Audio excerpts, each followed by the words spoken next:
السلام عليكم.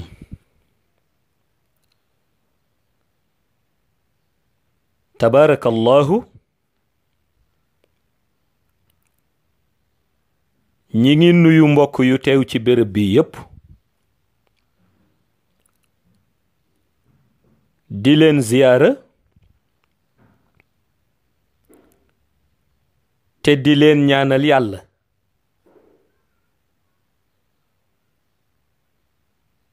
ñuy dellu di sant yàlla moom mi nu may nu fekke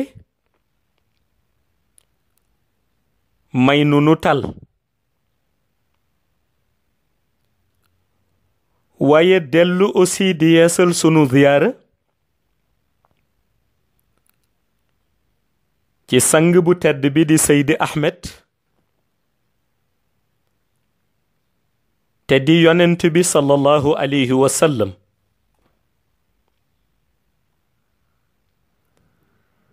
nga xam ni moom la yàlla yabe baatu wa ma arsalnaaka illa rahmatan lil alamin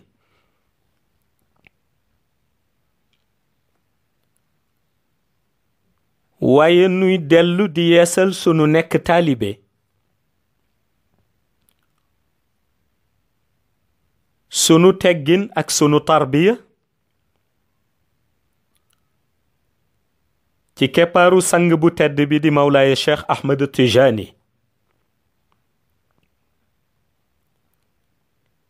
di ko ñaan mu nangul nu sunu nekk taalibe nangul nu sunu teggin nangul nu sunu tarbiya ci barkeem fa tabaarakallahu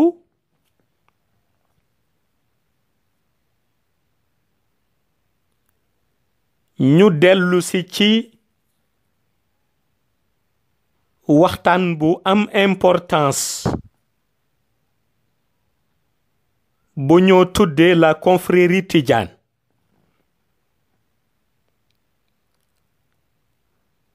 ndax dinay am solo doomu aadama lu muy yëngu sunu ko laajee mu mën ci joxe une définition bu exacte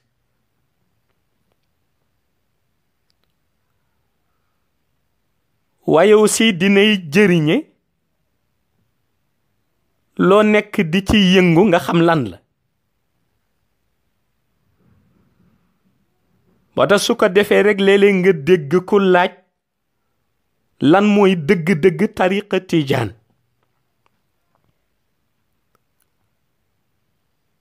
waaye mu mel ni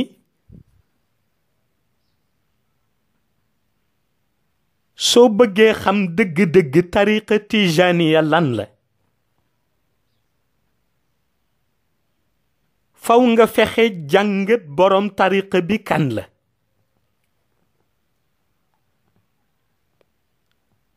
te muy Mawlaaye Cheikh Ahmed Tijani ndax ni ñu tënkee confrérie Tidiane mu am ñaari branchement yu ko seq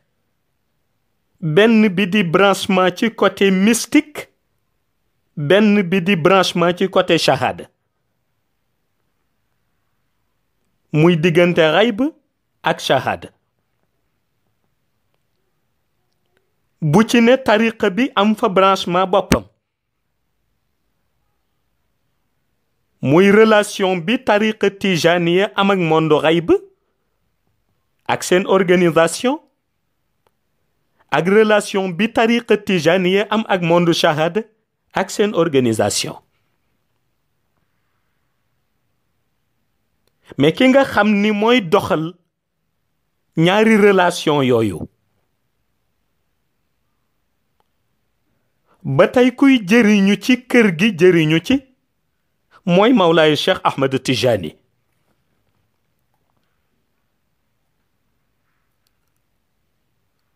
bu ñu ko jàngatee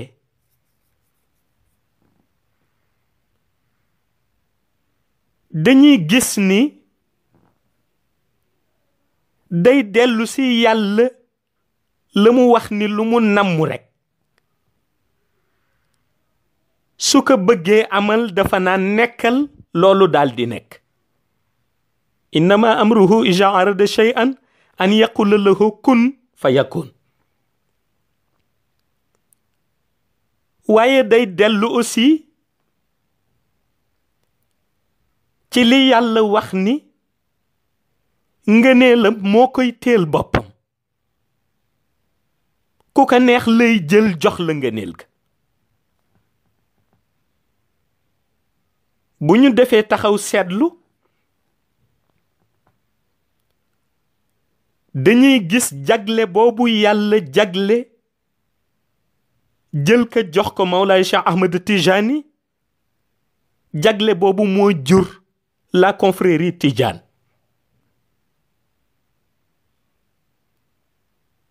ndax réalité bi dëgg-dëgg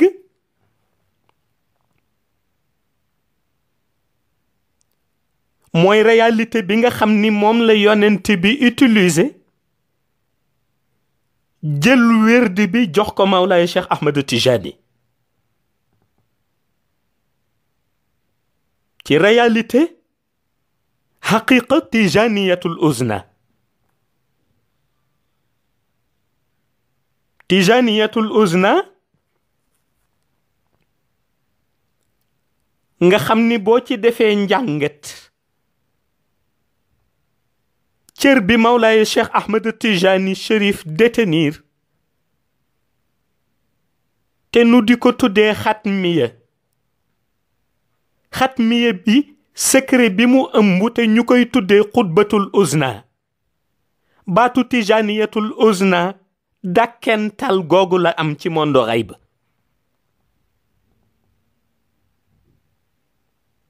tariqa baa ngi sosoo ci tijaniyatul uzna muy relation bi permettre essence divine bi te di yàlla mu jël décret boppam muy ngëneel gu mu tànn di lumière yàlla jël lumière bi jox ko yonent bi sallallahu alayhi wa sallam lumière bi dellu constitué wu di boule de lumière bu ñoo delloo ca xaqiqa zikr yonent bi jël ko jox ko Mawlaay Cheikh Ahmed Tijani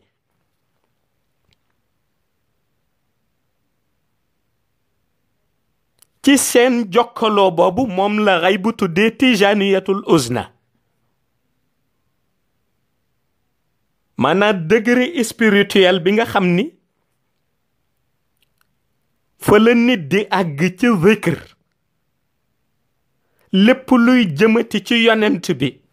sallallahu alayhi wa sallam yaay nekk intermédiaire bi waaye aussi espace intermédiaire bu ñu dugg rek fu ñu fa séenee lumière yonent bi dinañu seen sa lumière ci wetam te loolu la Mawlaay Cheikh Ahmed Tijani Chérif donn ci xatmiya loolu la donn ci xatmiyatul maktum secret biñ ko jox nag mu ko koy doxale mooy xutbatul uzna moo tax ñu ni jokkalante ba ca diggante yàlla jokkalante ba ci diggante yonent bi jokkalante ba ci diggante Mawlaay Cheikh Ahmed Tijani bi ñuy former tariqa bi parasolu lumière bi leen muuroon moom la ñoo tuddee tijaniyatul uzna nga xam ni baatu tijaniyatul uzna bi li muy dalalee sa xel mooy ka ñoo sédd ci biir parasolu lumière bi tariqa bi mu war a indi bu ko indee forcément moom leaderu tariqa bi mooy xatmiya bi forcément leaderu tariqa bi mooy xatmiya bi nga xam ni espace intermédiaire yi waroon vide benn bu ci ne lumière am nekk na ca di coordonnées yi nga xam ni ñooy jóge ci monde shahada di ay zikr te jëm ci yonent bi sallallahu alayhi wa sallam kon foofooy formation bi jiitu bi. waaye aussi foofu moo tax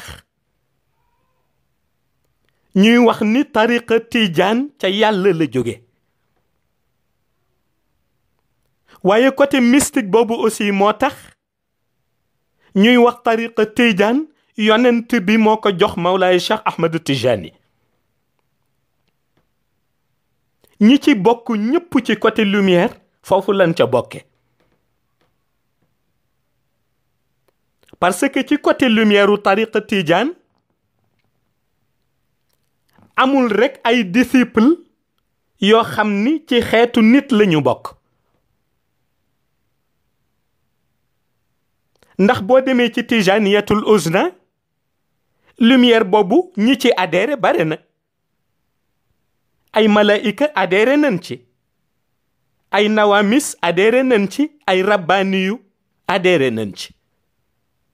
parce que kenn ku nekk fexe nga ba zikr boobu laata ñu koy wàcce ci monde shahada ñu sedd la ci sa wàll.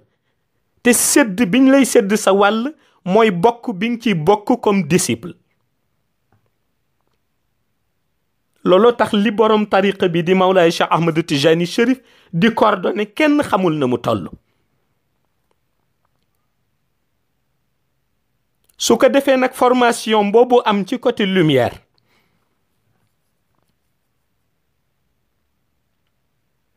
te ñi nga xam ni dañuy dund wàllu nuuraani yu yépp joxe seen kurus pour bokk. bi ñu dellusee ci monde shahada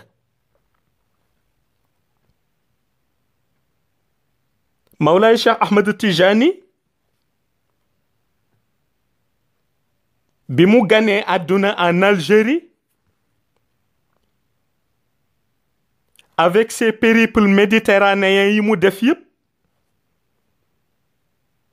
ba bi mu ñëwee au Maroc installé fa ak réalité bi nga xam ni moom la fekkoon Maroc à l'époque. waaye gis nga loolu yépp taxul bi mu ñëwee la nga xam ni yàlla joxoon na ko démb waaye la nga xam ni yonent bi garanti woon na ko démb obstacle yi Mawlaay Cheikh Tijani Chérif dajal yépp taxul ba mu ñëwee mu gën a fésal loolu. fésal tariqa bi ci benn concept. ndax dëgg la waa xayb miin nañ ko ci tijaniyatul uzna ba ñu xam ni confrérie la boo xam ni amul adepte rek comme ay être humain. kon bokk nañ ak ñoo xam ni suñuy nawle lañ te di malaïka te malaïka xamul lu dul zikr. ñu bokk ak yeneen jëmm yu nekk ci monde xayb te ku ci ne lumière la soxla. ndax jëmm yooyu ku ci ne ci ñoom dafa soxla puiser ci lumière yonent bi te yëg na ni li muy am ci lumière yonent bi mënu ko jaare lu dul ci xatmiya muy Mawlaay Cheikh Ahmed Tijani. moo taxoon ñoom ñu adhéré ci tariqa bi ca xayb. waaye bi ñu ñëwee ci monde shahada ñu war ko fésal. bi tariqa bi fésee nag ci la question yi commencé. question yi jiitu mooy ñi doon laaj nan la yonent bi mënee jox nit tariqa ak nan la yonent bi mënee jox nit wérd te fekk na yaa ngi ci monde shahada te yonent bi làqu na yàgg na. waaw ña commencé di dingat Mawlaay Cheikh Ahmed Tijani commencé di dingat waaye fekk boobu dañu fàtte ni li Mawlaay Cheikh Ahmed Tijani indi tariqa bi tariqa bi di fés ci monde shahada formalité moo taxoon mais li mu doon jokkaloo ak yonent bi yépp yonent bi jokkaloo na ko ak moom jox ko te fekk na ganeegul àdduna. xam nga réalité booboo tax Sëriñ Babacar di wax ni qutbul wujudi alladi abda wilayatahu rabbi wa aadamu bayna al maai wa tiin. réalité boobu mooy wane ni li Mawlaaya Cheikh Ahmed Tijani Chérif fésal ci shahada ni ko yonent bi joxe wérd bi. ñiy làcce li nu fàtte mooy jokkuloo boobu ci monde shahada formalité la, mais jokkuloo bi amoon na ca xayb ca tijaniyatul uzna yàgg na. léegi nag fés bi mu fés ci monde shahada pour comprendre ko il fallait nga comprendre ni ñaari dimension mooy àtte. benn dimension bi di shariatu muhammadiya am na ca loo xam ni boo ko mënul comprendre dafa fekk nga limité wu ci texte. waaye beneen dimension bi mooy dimension xaqiqatu muhammadiya. te xaqiqatu muhammadiya soo bëggee xam li ci xew dëgg-dëgg faw nga naan ci ilmul laduni. ndax ilmul laduni conversation yiy jóge ci ordinateuru lumière ba ca kaw di wàcc, enregistrement audio yi nekk ci histoire sainte ak écriture yi yàlla di wan ki ci naan amul benn bu ci nekk ci texte te ilmul laduni la. moo tax rencontre mystique bu Mawlaay Cheikh Ahmed Tijani ak yonent bi soo ko delluwee ci ilmul laduni rek comprendre ko. ndax li doon obstacle ba doo ko comprendre loolu day dañ. su dañee nga gis ni ndekete bu yàlla indee nit ki ci monde shahada mu juddu boobu mu juddu di dox ànd ak yow teewul ruuxam dundoon na ay siècle ca monde xayb. explication bi ci gën a yaatu mooy alamul arwaax bi ruux ya taxawi yàlla fésal présence am daldi ni alastu bi rabbikum xaalu balla. pourtant ruux ya ña nga doon répondre te ñi doon répondre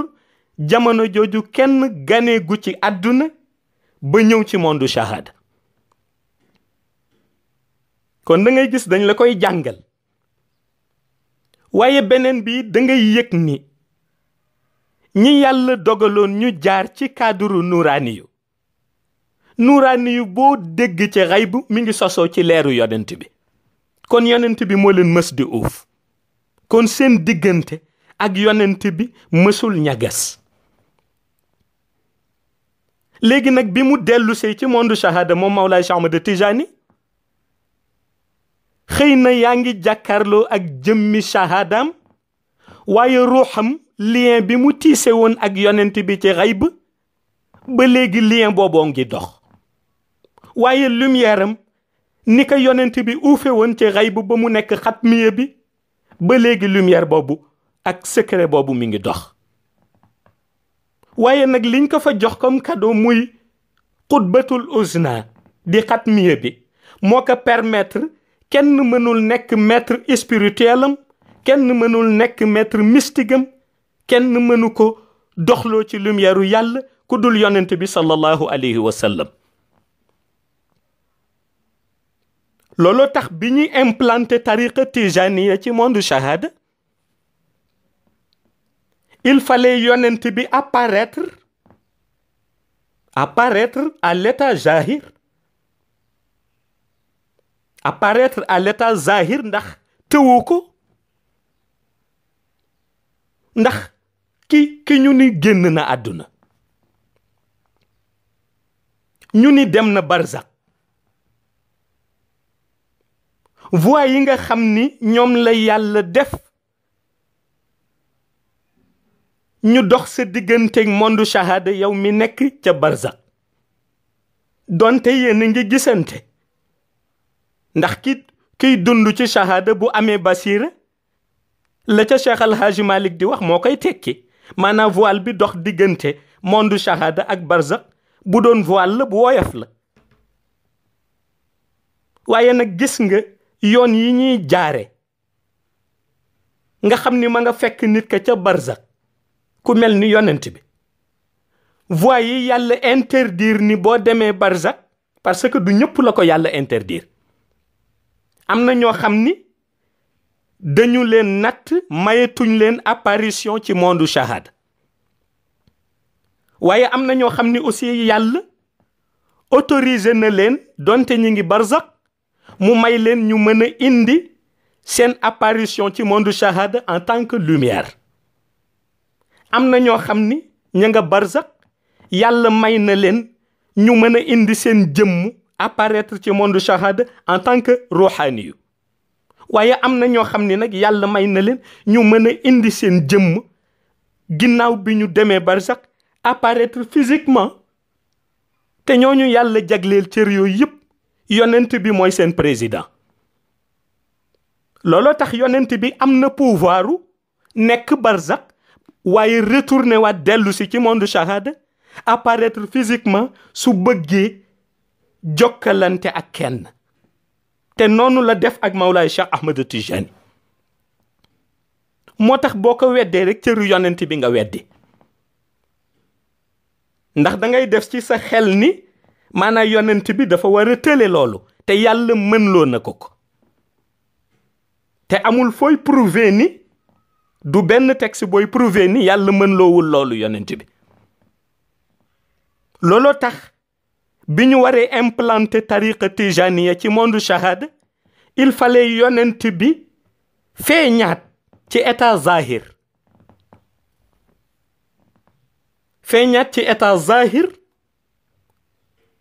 dundal rencontre mystique bi amoon ci diggante mag Mawlaay Cheikh Ahmed Tijani ca xayb yonent bi yeesalaat jokkalante boobu mu amoon ak Cheikh ca xayb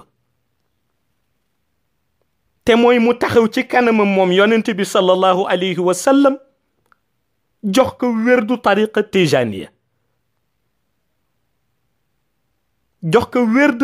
tijaniya à l'état zahir te fekk amoon na bu yàgg bi loolu amee nag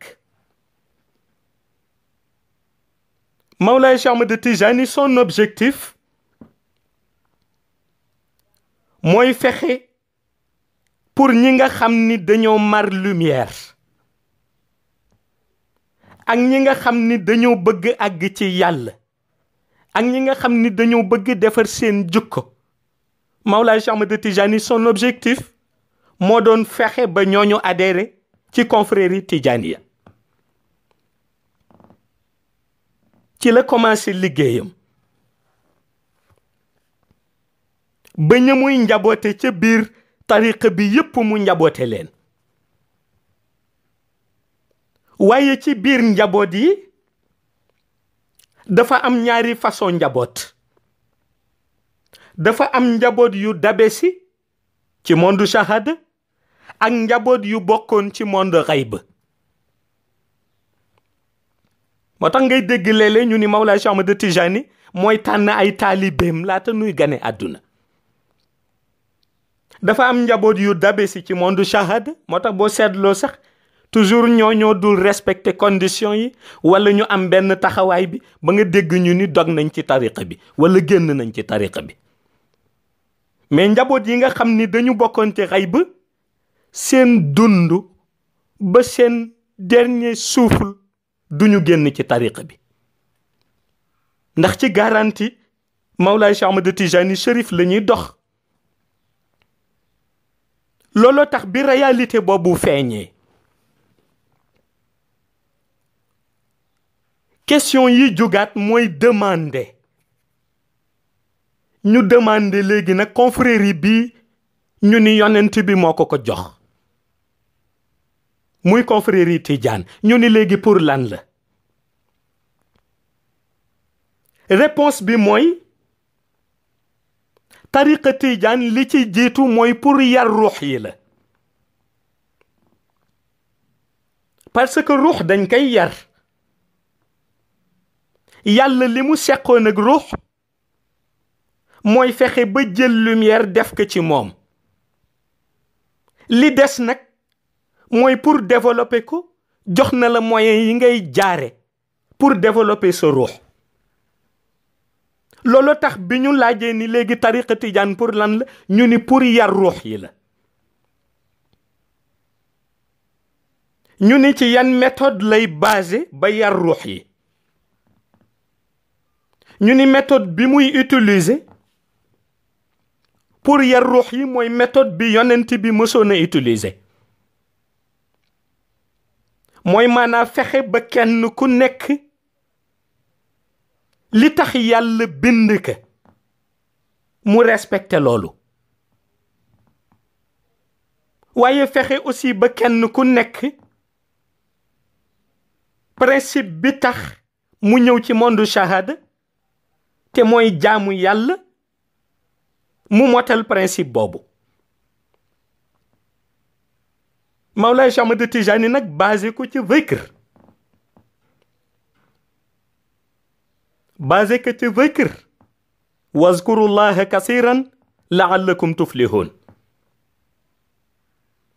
wazkurullaha kasiran la'allakum tuflihun bi ko Mawlaay Cheikh Ahmad Tijani nag basé ci zikr mu ni kon disciple bi adhéré ci tariqa tijaan lii doon priorité am comme ruuxam la ñu bëgg defar mooy ñu jox ko ci lumière yu mag yi bu ci mel ni salaatul fatiha pour ci lumière yooyu nga xam ni lumière la yuy raxas ruux moom disciple bi mu utiliser ko pour defar digganteem ak yàlla waaye defar digganteem ak yonent bi mu jël base bi moom Mawlaay Cheikh Ahmad Tijani def ko zikr looloo tax boo adhéré ci confrérie Tijane suñu la bëggee yar da ngay jël wérd ci ndigal boo jëlee wérd ci ndigal dellu pratiquer zikr bi waaye boo koy pratiquer nga fexe ba yi dëppoog condition tariqa bi bu ci mel ni lazim bu ci mel ni wazifa bu ci mel ni qadaratul jumaa nga fexe ba benn bu nekk nga di ko motal parce que ci zikr boobu ngay motal ci zikr boobu la ñu jaare pour yar sa ruux te li sabab tariqa bi am mooy pour yar ruux yi loolu mooy objectifu tariqa tijaan waaye aussi tariqa tijaan nekk béréb boo xam ni day jàngal nit ki ci adhéré ni ko relation bi mu am ak yonent bi sallallahu alayhi wa sallam te basé ko ci texte mën na dem ba am ak yonent bi relation boo xam ni du ko basé ci texte waaye ci ilmul laduni la koy basé te mooy élévation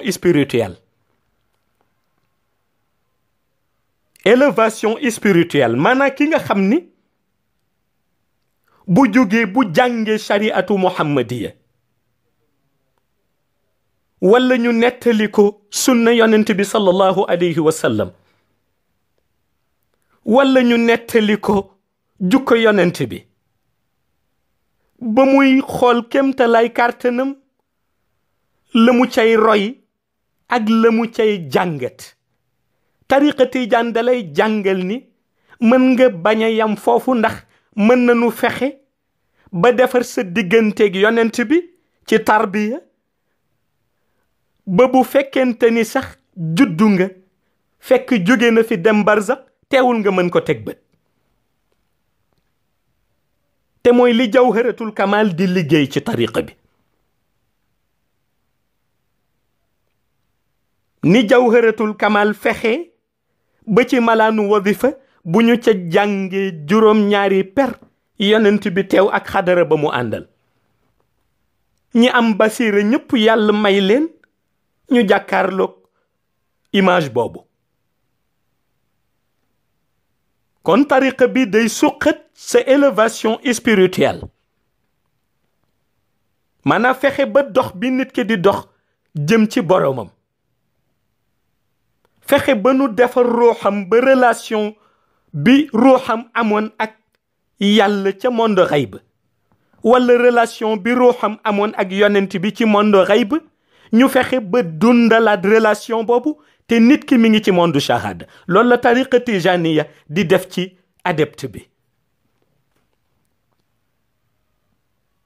looloo tax nag mënul woon mooy baasu islam, mënul woon mooy baasu islam ndax xamoon na fi ngay teg sa tànk pour ñu ràññee la mooy ci julli, waaye mooy ci wóor, mooy ci génne azaka, mooy ci aji màkk. li ci des nag mooy ni ngay def ba gën a juboo ak sa boroom, waaye ni ngay def ba gën a jege yonent bi sallallahu alayhi wa sallam. si la Mawlaay Cheikh Ahmed Tijani doon liggéey, waaye mu liggéey ca ba confrérie Tijaan mujj nekk benn béréb boo xam ni dunu ko dàkkental lu dul béréb boo xam ni léppam leer la. ndax boo ci doonee adepte lañ lay jox dafay dëppoo ak li yàlla santaane, waaye boo ci doonee adepte lañ lay jàngal dafay dëppoo ak li yonent bi bëgg, waaye boo ci doonee adepte liñ lay soññi mooy liy fexe ba sa relation ak yàlla du dog mukk, te mooy zikru istighfar. astaghfirullah al azim alladi la ilaha illa huwa al hayyul qayyum. zikru salatul fatiha, zikru la ilaha illa allah, zikru jawharatul kamal. waaye bu ci nekk mu am base bu ko fondé ci texte sacré bii di alquran. looloo tax ñi laajte tariqa tijaan lan la. tariqa tijaan béréb la boo xam ni dara taxu ko jóg lu dul yar ruux yi, delloo si ci ruux yi leer ga ca nekkoon laata ñuy ñëw ci monde shahada di leen tilimal yemu amoon ca seen yaram yépp. Mawlaay Cheikh Ahmad Tijani indi na lu ko raxas muy istighfar bi ci tariqa bi, waaye indi na aussi lu gën a defar relation nit ki ak yonent bi muy salatul fatiha, waaye indi na lu dëggal relation bi ca xayb muy jawharatul kamal, waaye fexe na ba foo toll di wéetal yàlla ci baatu laa ilaha illa allah. ñu ni kon tariqa tijaan centre la buy tarbiya nit ñi, waaye di leen defal a tarbiyatu ruux. centre la buy tarbiya nit ñi di lay yar, waaye bu lay yar sa ruux la lay yaral. da lay yaral sa ruux ba fa nga waroon jëre bànneex te muy dellu si wàllu futilité, ñu changé la ko bànneex bi nga koy jële ci zikr. ala bi zikrillahi tatmainul qulub. bànneex bi nga waroon jële ci wàllu futilité ñu fexe ba traduire ko ngay jële même bànneex bi mais di ko jële ci zikr. ala bi zikrillahi tatmainul qulub. kon bi ko Mawlaay Cheikh Ahmed Tijani indi, moom yëgul ci tariqaam moom cheikh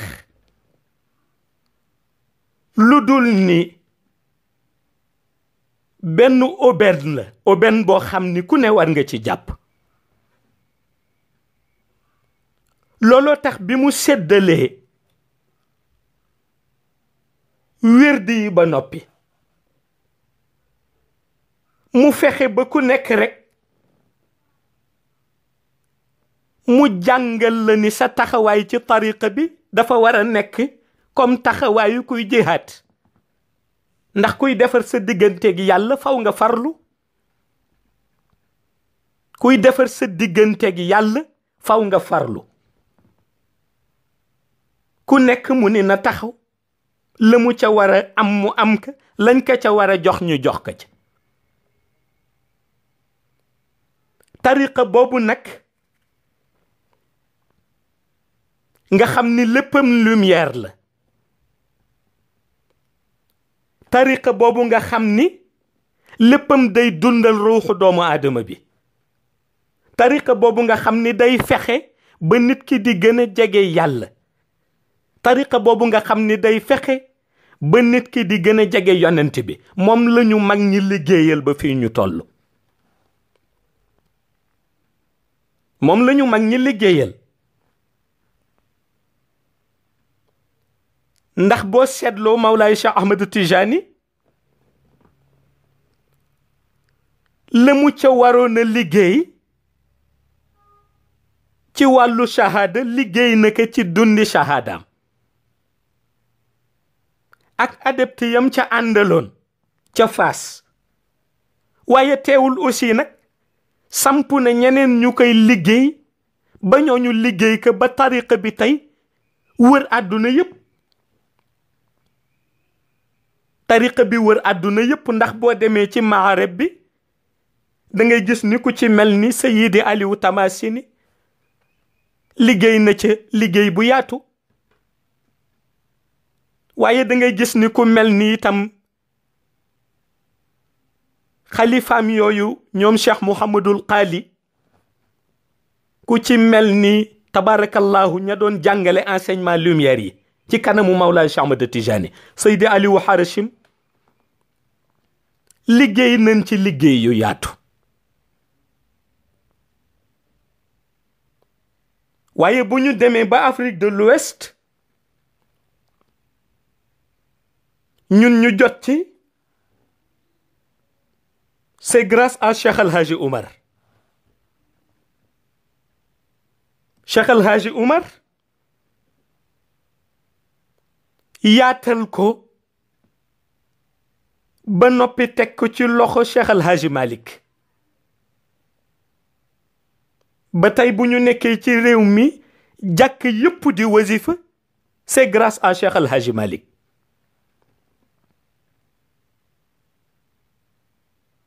waaye itam nag bu ñu demee ba jamono weesu woon na ñu bare xamuñu dëgëre tariqa bi lan la xamuñu sax dëgg-dëgg lu tariqa bi di tekk xamuñu martaba yi ci ne bi Serigne Babacar Sy ñëwee la fesal loolu bi Serigne Babacar Sy ñëwee la fesal loolu waaye tey boo demee ci niveau international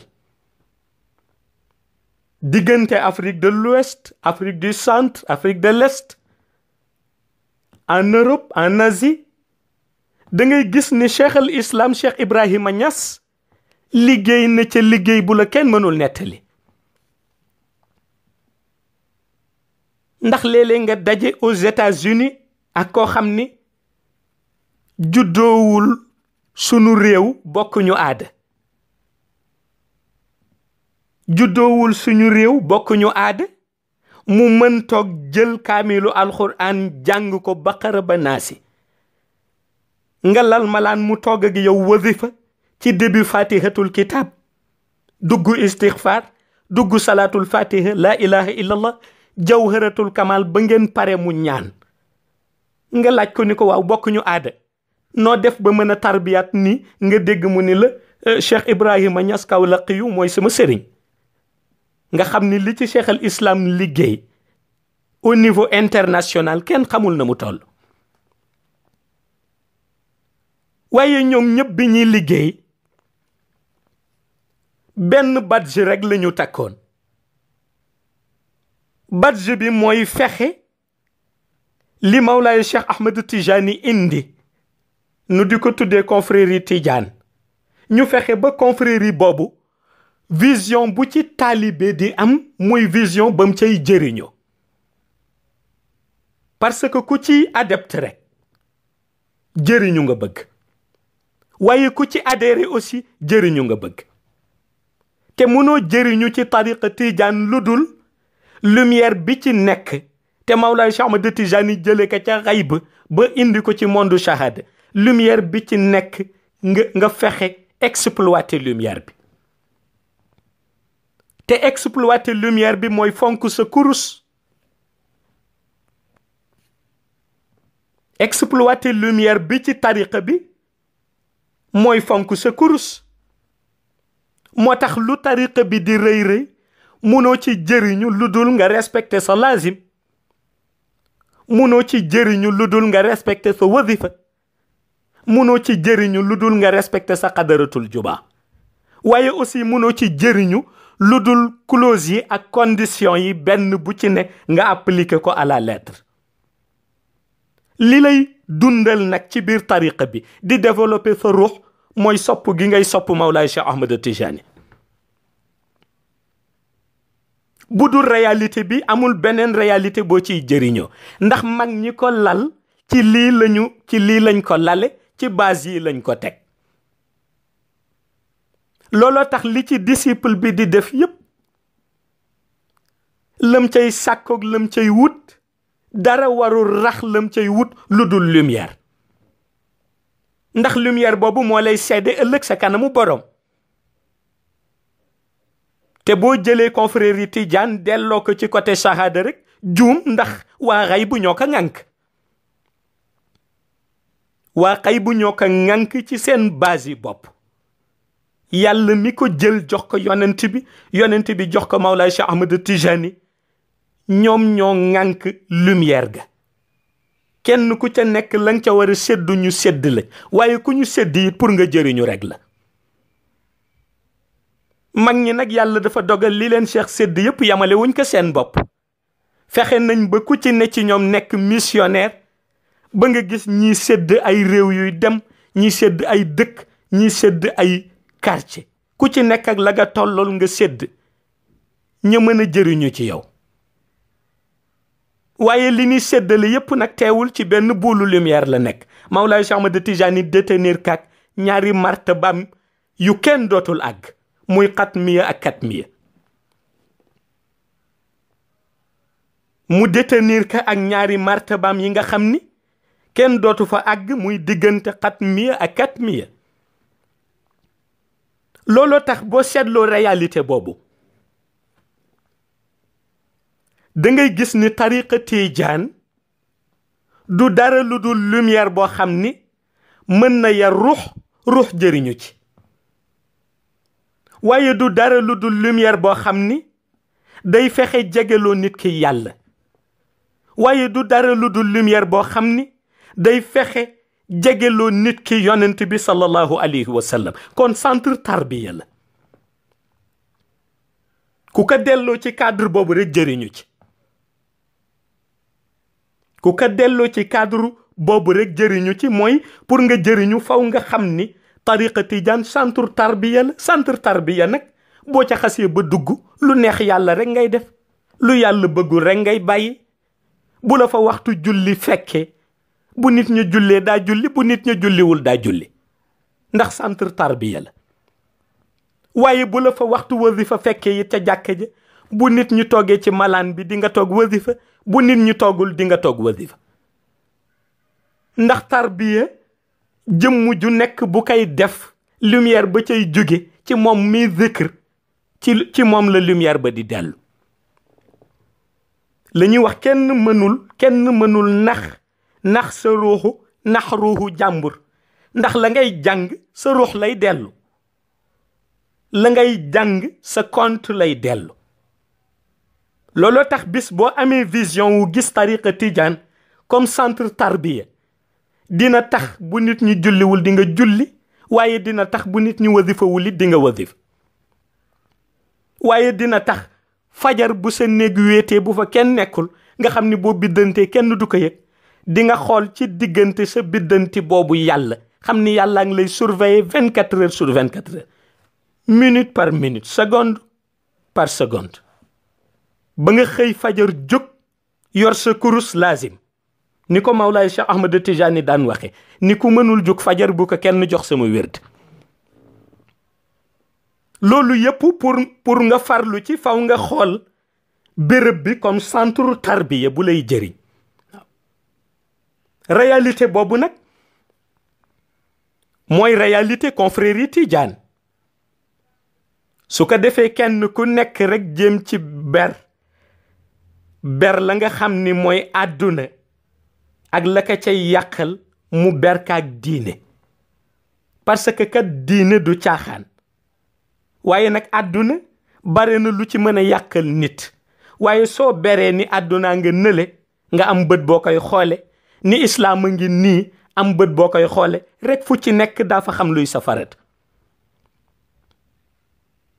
rek fu ci nekk di nga ci xam luy safarat ndax di nga am bët booy xoole àdduna ba xam ni loo ko bëgg-bëgg loo ko topp-topp bis dana ñëw mu trahir la bis bam lay trahir mooy bis bañ ne ruuxam rot na génn na àdduna buñ la dencee nit ñu fàtte nañ la waaye bët bi ngay xoole diine islam mooy da ngay yëg ni la yàlla waxoon afa xasibtumu annama xalaqnaakum abasan wa annakum ilayna la turjaun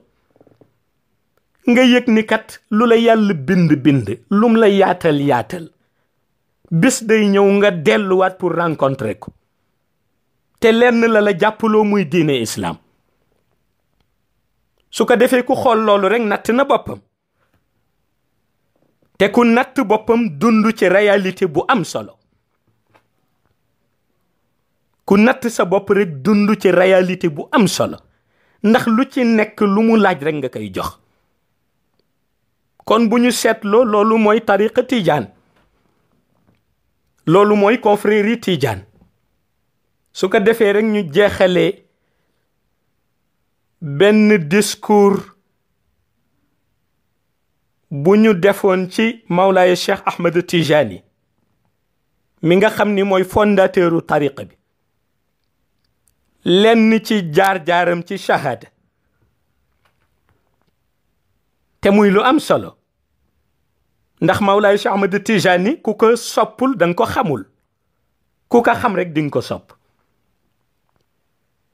moo tax yal na yàlla yàgg di ñu yiir ci barkeem waaye yal na yàlla yàgg di ñu nàndal ci leeram